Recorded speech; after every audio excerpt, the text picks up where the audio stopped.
Salut à tous, bienvenue sur Winamax TV, bienvenue dans Sans filet avec Benoît Mélin, notre expert qui s'échauffe. Ça va Benoît? Ni hao. Oui, c'est parce qu'on va partir à Shanghai. Ah bah oui. Voilà. Bon, alors. Avant-dernier Masters 1000 de la saison, on va y aller à Shanghai, mais avant, on reçoit Coco, notre légendaire tout le monde. trader. Ça va Coco? Je suis prêt, j'ai la main sur le buzzer déjà. Ouais, c'est pas encore. Il y aura des jeux, plein de jeux. Ouais, il y aura 4 jeux Prendre notre évidemment. temps. Dans cette émission, plus de chances de recevoir des free bets de notre part. Salut à tous dans le chat. Évidemment, on est très heureux d'être avec vous sur ce sans filet qui va durer 1 heure. Donc, on l'a dit, on va parler du Masters 1000 de Shanghai. Évidemment, on fera un tout petit tour chez les femmes. Il y a 3 tournois en cours. On va en parler quand même parce qu'on a nos Françaises qui sont dans ces tournois-là. Il y aura des jeux donc et les combinés de Coco pour clôturer l'émission avec la partie de ping-pong, évidemment. On reste sur une victoire de Benoît dans la partie de ping-pong. Bien sûr. Oui, Voilà. non, je crois que c'était important de le souligner. C'est oui. important, Oui. exactement. En plus, tu l'as bien battu. Oui, je l'ai massacré, on peut le Voilà, dire. c'est Oui. ça. Oui. Allez, sans plus tarder, direction Shanghai où on disputait la suite des premiers tours. N'oubliez pas d'ailleurs que vous pouvez regarder tous les matchs sur Winamax TV. Matin. Tous les matchs donc, de ce Masters 1000 à Shanghai sur Winamax TV. On avait 3 Français en lice aujourd'hui. Mon fils Simon et Manarino. Bilan, il n'y a plus personne, tous éliminés. Ah bah Voilà. non, il en reste encore. Non, mais ils ont pas joué. aujourd'hui, les 3 Français en lice ont tous été éliminés. Tu m'étonnes. Le premier, c'est Gaël Monfils qui était opposé à Stefanos Tsitsipas. Et c'est le prodige grec qui s'en est sorti. Alors, la fin du match de Monfils, c'est l'illustration parfaite de l'inconstance du Français. Et au final, donc, Tsitsipas continue l'aventure. C'est vrai. Et il sera opposé à Karen Khachanov. On a les codes de ce match-là, Coco, peut-être? Oui. je te mets ça Entre tout de Gaël suite. Monfils et Non, Karen. mais Tsitsipas et Khachanov. comment tu m'as évacué le Monfils Tsitsipas? C'est un super match. C'est un très bon match. Bah oui. Bah, je vous rappelle que c'est quand même assez compliqué pour le Monfilsien, là, qui est perdu dans son espace. Mais voilà, il fait l'effort, en tout cas. Moi, je trouve que ça, c'est important. Il avait fait l'effort d'aller en Challenger pour retrouver un petit peu le goût de la victoire. Il avait gagné. Bon, Et la 3e défaite consécutive depuis ce titre. Oui, mais d'accord. Après, bon, son match de rentrée où il avait enchaîné après son tournoi de Challenger, bon, là, rien à dire. À la rigueur, il peut perdre. Verdasco, ça a été super serré. Et là, Tsitsipas, encore une fois, ça a été super serré, puisqu'il a sauvé des balles de 4 jeux à 1 dans le premier set. Je crois qu'il a 3 balles pour mener un set à 0. Et il lâche un tout petit peu sur la fin. Parce que le souci, c'est que face à ces joueurs-là, qui sont en confiance, qui réfléchissent pas trop parce que tout est en place, ben mon fils, c'est son problème. Lui, il n'a pas confiance, son jeu n'est pas en place, donc il n'arrive pas à trouver le bon coup au bon moment. Et à ce niveau-là, tu perds. Et on a donc Tsitsipas face à Khachanov. Ce sera le prochain match. Ça, c'est chaud. Ouais, Khachanov à 1,65 et Stefanos Tsitsipas à 2,10. Ouais. Et alors? Tu veux que je parle de ça? Il faudrait. Il Ça serait mieux. Ça serait malheureusement, je ne vais pas aller sur votre grec, Stefanos. Je n'irai pas non plus. Parce que déjà, il s'en sort limite Oui, contre le Monfilsien. Match long, compliqué. Je pense que le Stefanos commence un petit peu à fatiguer après sa saison de malade. Ça tire un petit peu, alors que Khachanov, lui, est en train de monter en puissance.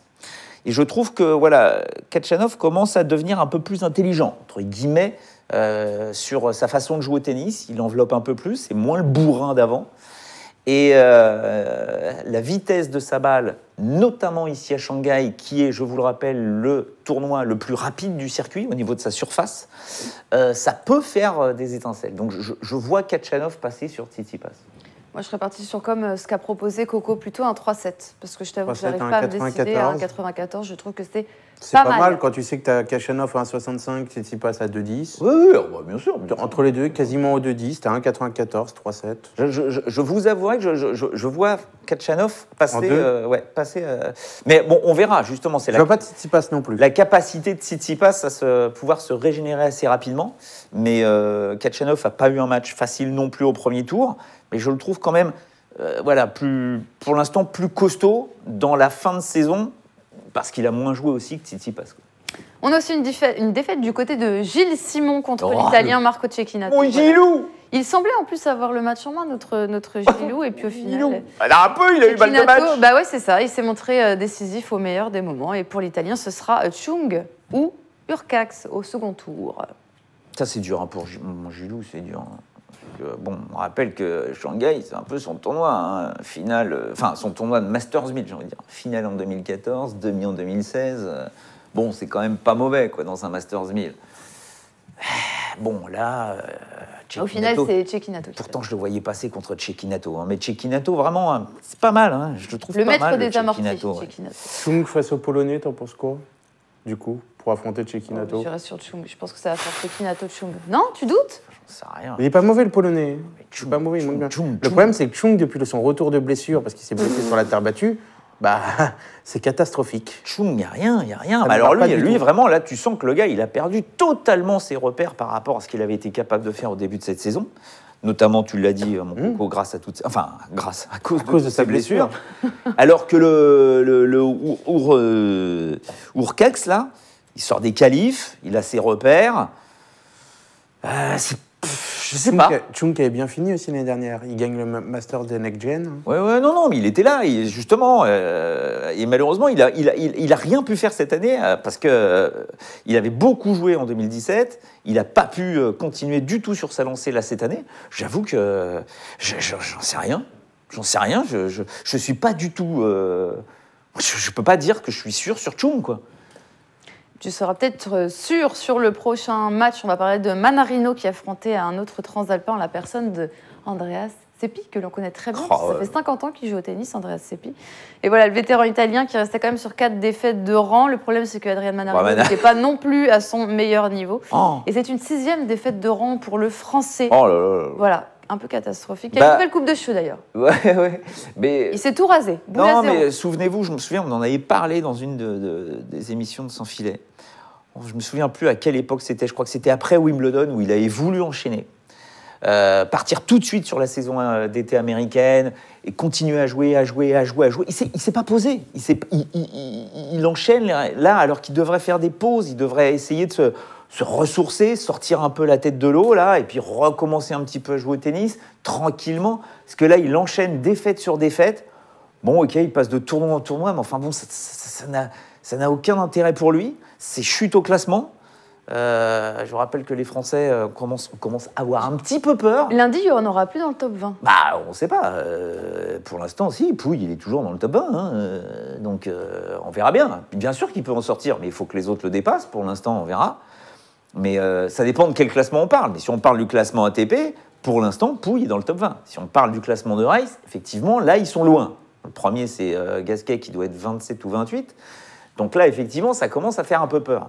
Et comme tout ça, ces deux classements vont se rejoindre, logiquement, on a une angoisse. Parce que Lucas Pouille, qui est toujours blessé, là, il va falloir qu'il revienne pour défendre ses points de sa victoire à Vienne.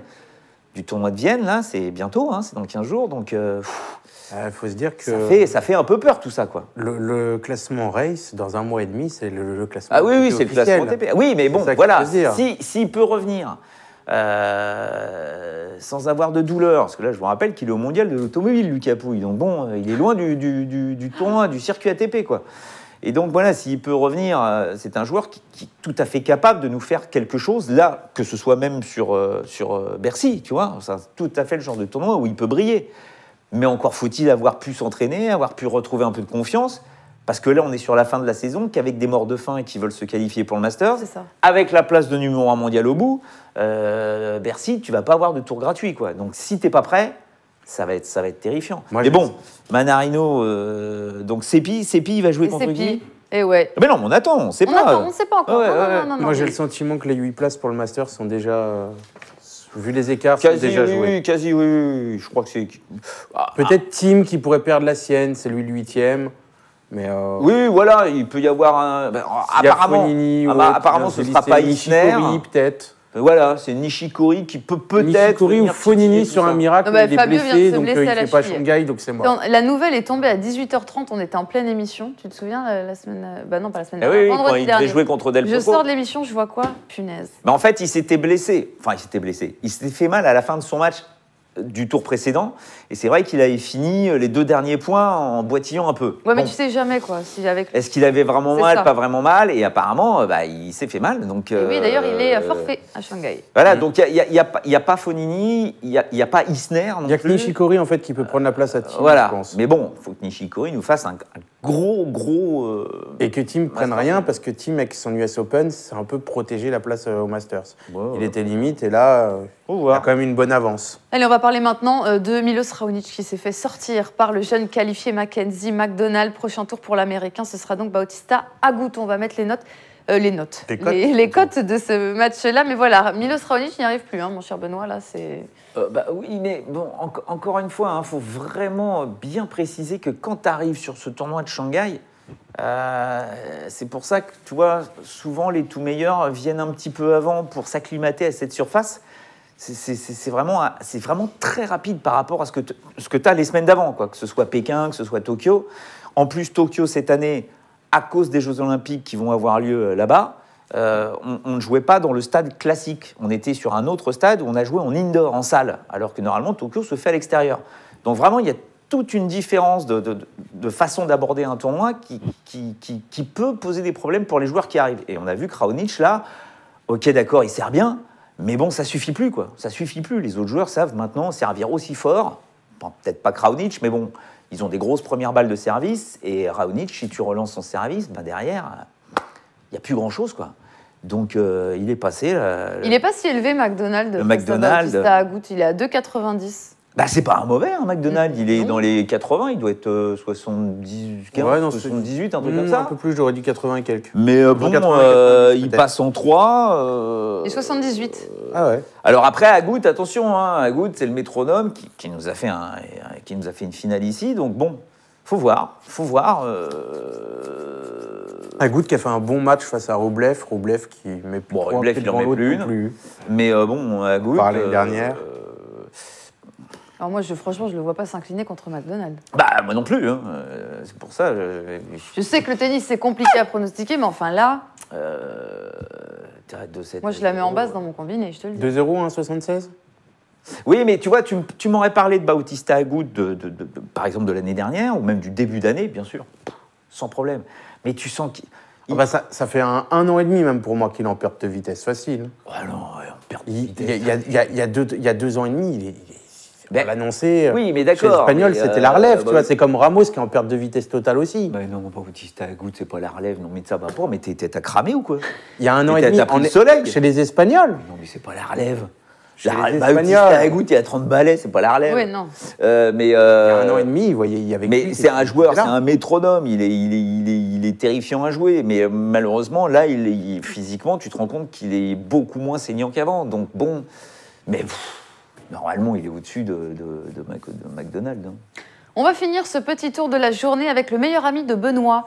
J'ai nommé Nick Kyrgios, qui s'est incliné au premier tour. J'adore ta tête quand je prononce son nom. Qui s'est donc incliné contre un Américain issu des qualifs, Bradley Clan, 104e ATP. Voilà. Nick Je Kyrgios voulais voir s'est un petit incliné. peu s'ils Qu'est-ce avaient qu'il y a regardé Le match. Bouboule le clown. Non, son match a été pitoyable. Sincèrement, pour le coup, Alors, c'était pitoyable. Il faut savoir qu'historiquement, je me demande d'ailleurs ce que fout Kyrgios à Shanghai, puisqu'à chaque fois qu'il y va, il n'en a strictement rien à faire, mais rien à faire. Il avait même eu, je crois que c'était pas l'année dernière, je crois que c'était il y a 2 ans, où il avait été carrément puni, entre guillemets, par l'ATP pour non-combativité. Carrément, mais je me souviens parce que j'y étais, j'étais au bord du cours. Il jouait sur un des cours principaux à côté du cours central, là. Et, il y avait sa mère. Alors, il y a sa mère qui est tout le temps là. Hein. Et il regardait sa mère. Tu dis, oh, j'ai pas envie de jouer, pas envie de jouer. Bon, ok, d'accord, bon, dégage. Là, il revient cette année. Non, il a été franchement... Donc, qu'est-ce qu'il fout sur le circuit? Ce mec, soit, je sais pas, faut qu'il aille voir un psy, dépressif, je sais pas. Je comprends pas l'attitude de ce gars-là. Je sais pas si vous l'avez vu au changement de côté, Ouais. et il s'asseyait, mais il en avait strictement rien à battre. Donc, là, c'était pas Mohamed Layani, donc l'arbitre n'est pas descendu de sa chaise, mais bon, à la rigueur, why not? Vas-y, descends, hein, va lui parler. Au changement de côté, il tapait la balle sur la bâche en attendant que l'autre se mette en place, il papotait avec tout le monde. Enfin bon, une attitude, mais encore une fois, à un moment ou un autre, là il faut sévir, quoi. Il faut sévir. parce que ce gars-là donne une image, mais déplorable du circuit professionnel. C'est un pro, le mec, s'il n'a pas envie de bosser, qu'il reste chez lui. C'est honteux, je trouve, par rapport au public. Et il n'y en a pas trop en ce moment à Shanghai, parce que c'est le début du tournoi, donc tant mieux pour lui. Mais voilà, pour les sponsors, pour les télés, pour ceux qui payent un abonnement à la télévision pour voir ce genre de match, purée, c'est pas possible, quoi. Au début, ça fait marrer, après, ça pèse un peu quand même. Mais tant mieux, parce que là, il s'en va très loin au niveau du classement.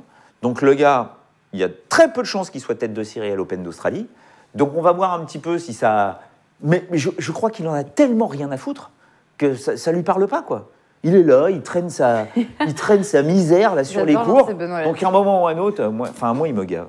Eh bien, on va se calmer en posant une question de sélection avant de parler des premiers tours demain. Parce qu'il y a la suite des premiers tours demain. On a choisi 3 affiches avec 3 codes boostés. On vous le dira juste après.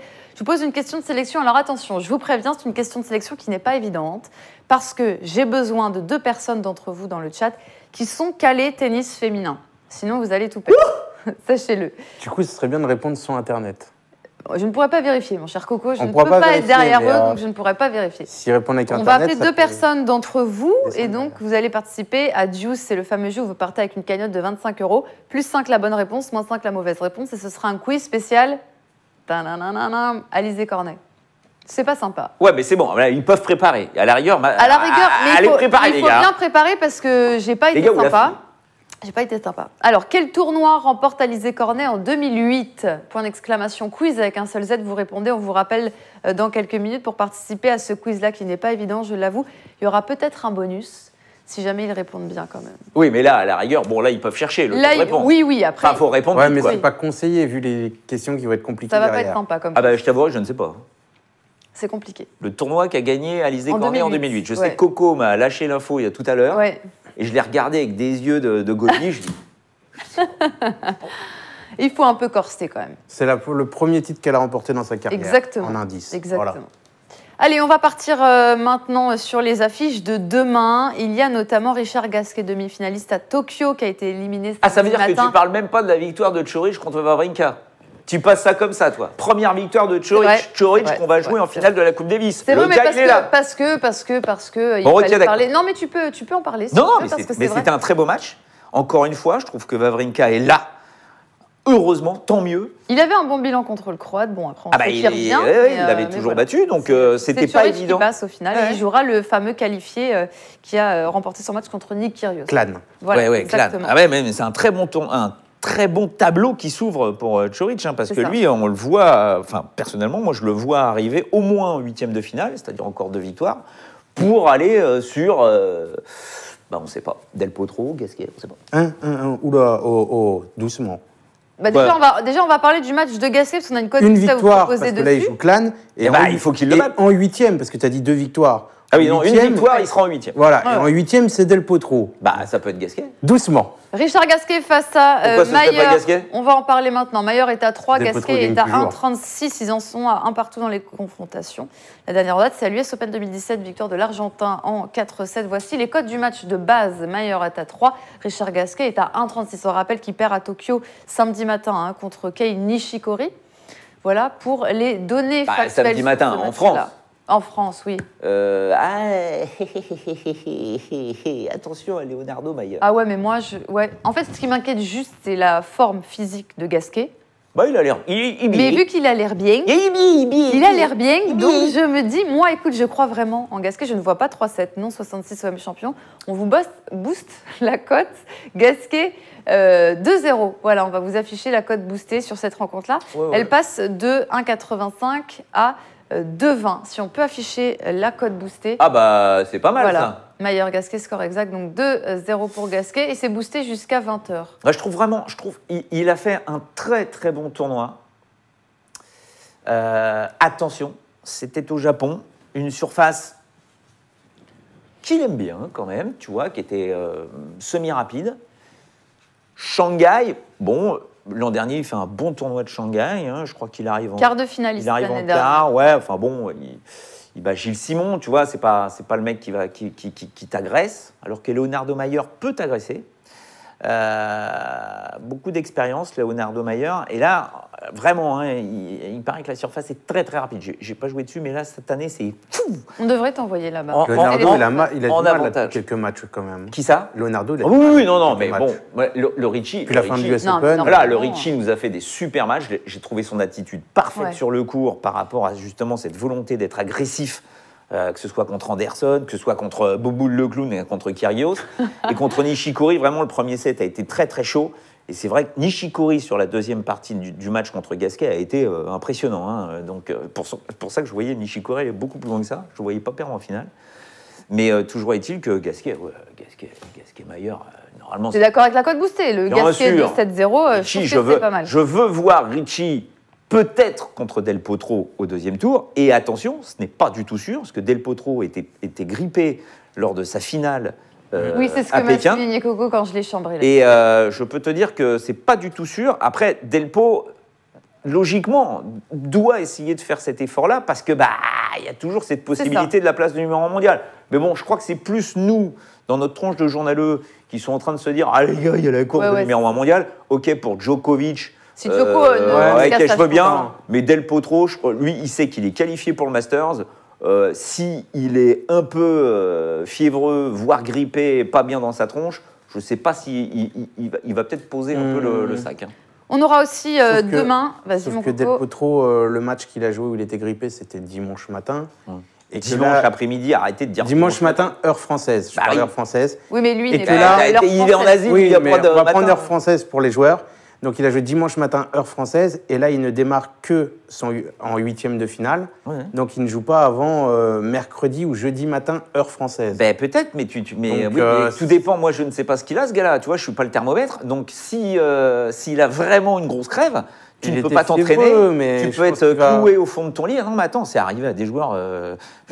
Nous, on voit ça de l'extérieur en se disant bon, le mec, il a un rhume, il a une petite fièvre, c'est bon, il va jouer au tennis. Mais si tu n'es pas à 100%, surtout des mecs comme. Je te rappelle que c'est 1,98 pour 90 kilos. S'il ne peut pas la bouger, sa barbaque, ça va être compliqué pour le Del Potro. On parle d'une autre affiche demain, c'est Carreño Busta contre Benoît Paire. Il y a 4-3 pour le Français dans les affrontements. On se souvient de leur match en Coupe Davis récemment. 4-4. Il s'était joué il y a très longtemps en Challenger.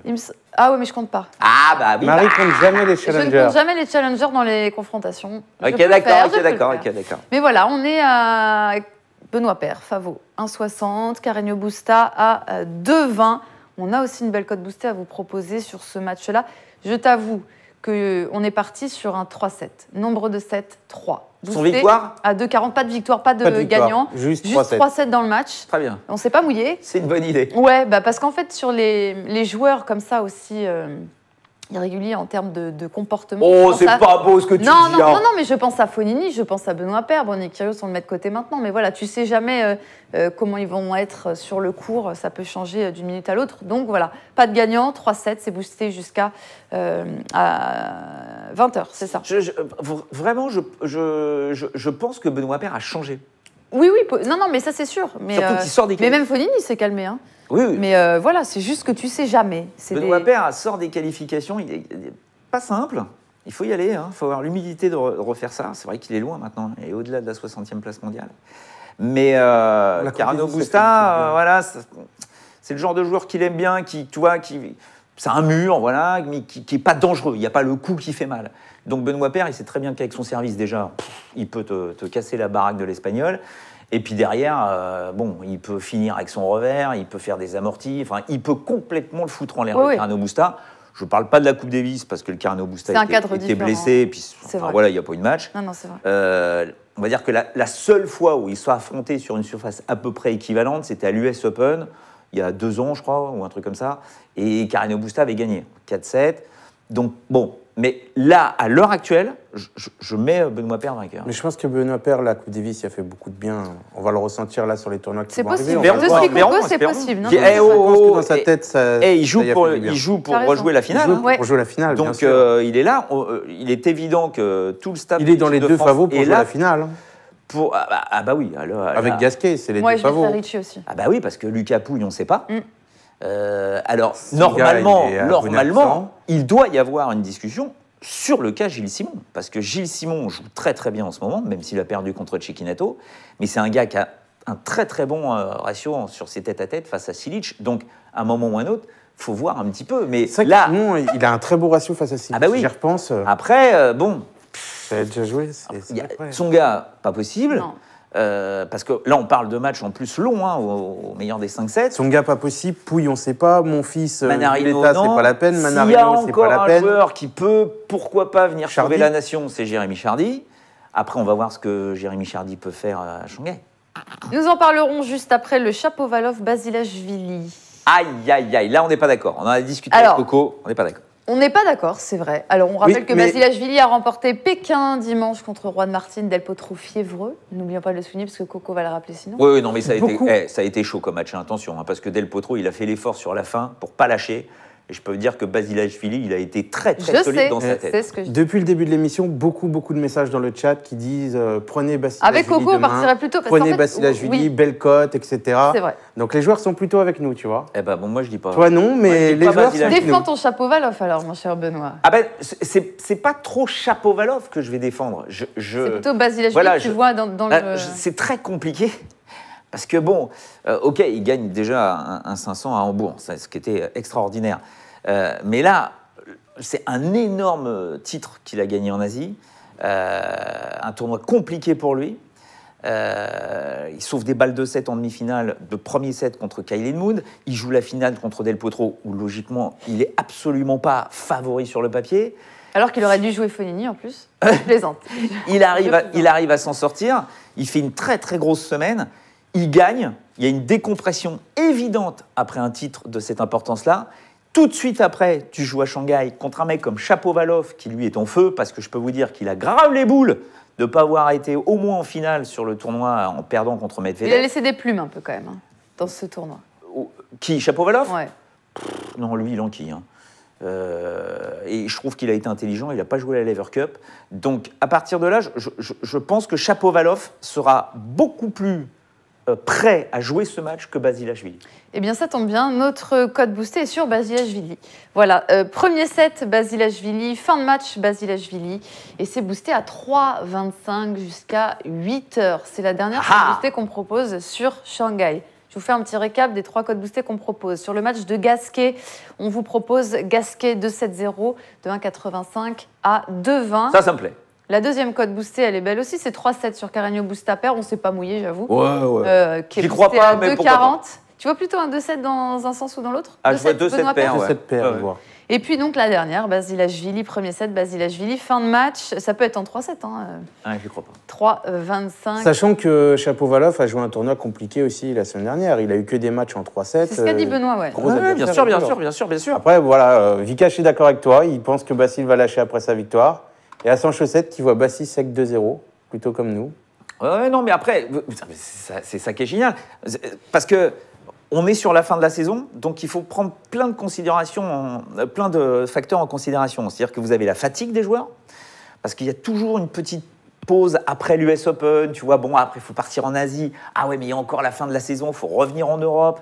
Il y a ceux qui vont essayer de se qualifier encore pour le Masters, même si on est d'accord avec Coco, c'est quasiment établi. Il y a ceux qui vont se battre pour être numéro 1 mondial, donc il faut mieux les éviter, ceux-là.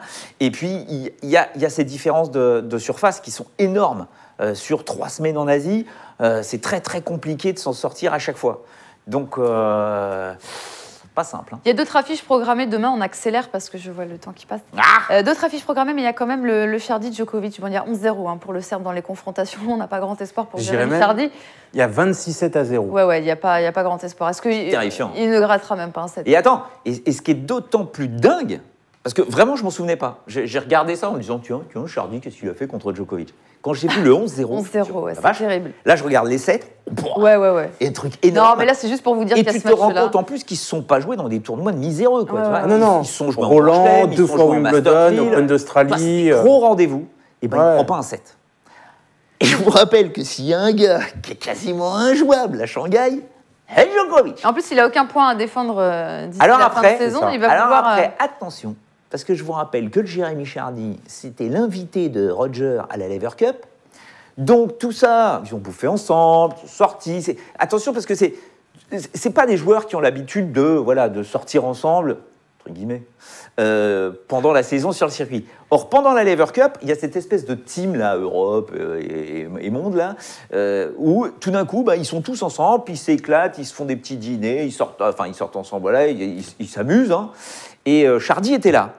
Et donc, il a forcément noué, je lui en parlerai quand je le reverrai, mais je ne l'ai pas revu, mais il a forcément noué des contacts qu'il n'avait pas avec des gars comme Federer, même si Federer... Et tu penses que ça peut changer bien. la donne lors d'un match contre...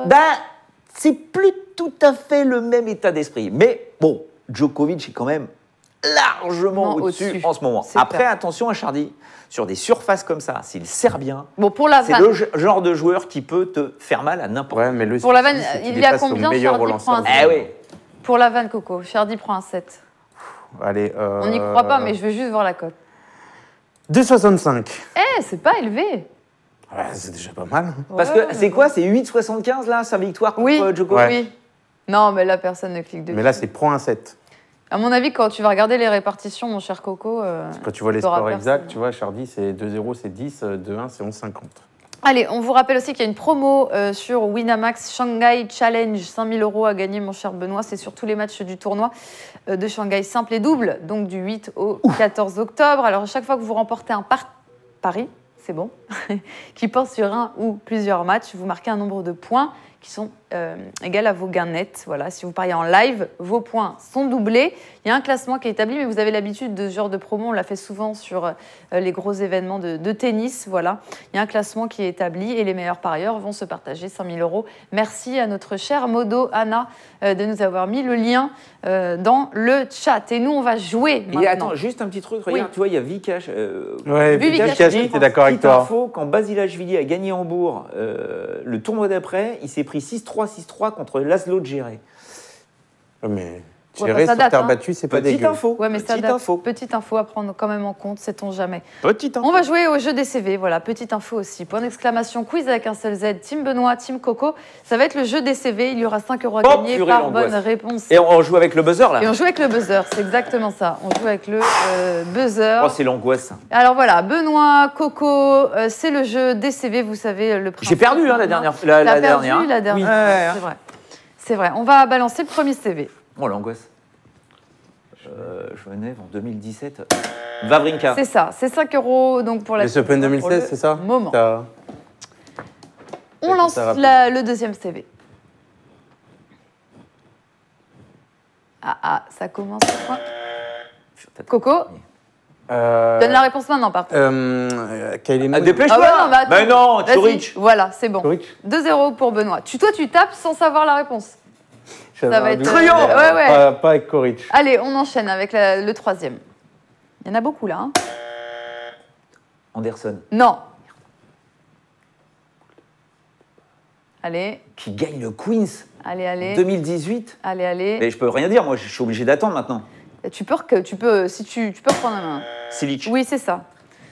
3-0 pour Benoît. Nous, on enchaîne avec le quatrième. T'as gagné, il en reste plus que 2. Mais tu peux faire quand même gagner des sous encore, Coco. C'est vrai. Oui. Tu peux pas partir avec un 0. Oh, ils lui mettent un 6-0. Ta team. Si. C'est le dernier. C'est trop long, là. Je suis beaucoup le buzz marche chez Coco. Oui, il marche pourtant, mon cher Riquelme. Krajinovic. Non. Sok. Oui. Mais allez, bon, c'est validé quand même. Ça fait 25 € pour la team Benoît. Non, tu vas te reprendre, Coco. Oh là. Franchement, il faut se reprendre. Oh allez. Non, mais Coco, non, mais c'est pas possible. Mais t'es branché sur 2 ampères, là. C'est clair. Tu veux que je te dise? Mais non, je vais rien dire, parce qu'après, tu vas dire que je suis mauvais. Allez, on fait très rapidement. En fait, on va appeler en même temps nos 2 gagnants pour jouer à Juice. Mais rapidement, on va parler des femmes et de Hong Kong où Alizé Cornet se relance, les amis, parce qu'elle a remporté son premier tour contre l'Israélienne. Mais heureusement que Naomi Osaka n'était pas là. Elle a déclaré forfait blessure au dos, ce qui a facilité la tâche d'Alizé tu m'étonnes. Cornet, parce que voilà, il y a eu du petit changement. Donc bravo à Alizé Cornet. Au prochain tour, elle va jouer la Thaïlandaise, tenez-vous bien, Koum Koum, qui est 105e WTA, que Coco connaît bien. Voilà, Coco, c'est sa joueuse préférée. Coco, tu connais Koum Koum? Oui, et c'est sa joueuse préférée. Alors là, respect total. Donc voilà. Mais c'est pas Koum Koum. On a les cotes de Cornet Koum Koum. Mais attends, mais Cornet, elle a battu qui dit au premier tour? Attends, une Israélienne qui s'appelle Glusko, Lucky Loser. Non, là, j'avoue, là. Non, mais contre Koum Koum, ça devrait le faire. On a aussi Muguruza et Svitolina quand même qui sont dans ce tournoi-là. Ah non, mais, attends, les meilleurs sont dispatchés un peu partout. Il y a 3 tournois féminins. C'est ça, exactement. Donc, là, on parle de Hong Kong, mais il y a Linz et il y a Tianjin. Bah, je vous rappelle que le Master, c'est après. Oui. Donc là, ça joue un petit peu pour se régler, pour trouver ses bons repères, parce qu'on... Il y a encore quelques joueuses qui essayent de gagner leur place pour le Masters féminin. On attend Alep, puisque normalement, elle doit faire son retour à Singapour pour le Masters. Mais bon, là, c'est le moment, justement, pourquoi pas se gagner un petit titre et trouver de la confiance, quoi. Ouais, normalement, pas de complications pour Alizé Cornet. Mais toi qui connais bien Koum Koum, mon cher Coco, là, tu cliques les yeux fermés sur Alizé Cornet, 1,55. Il est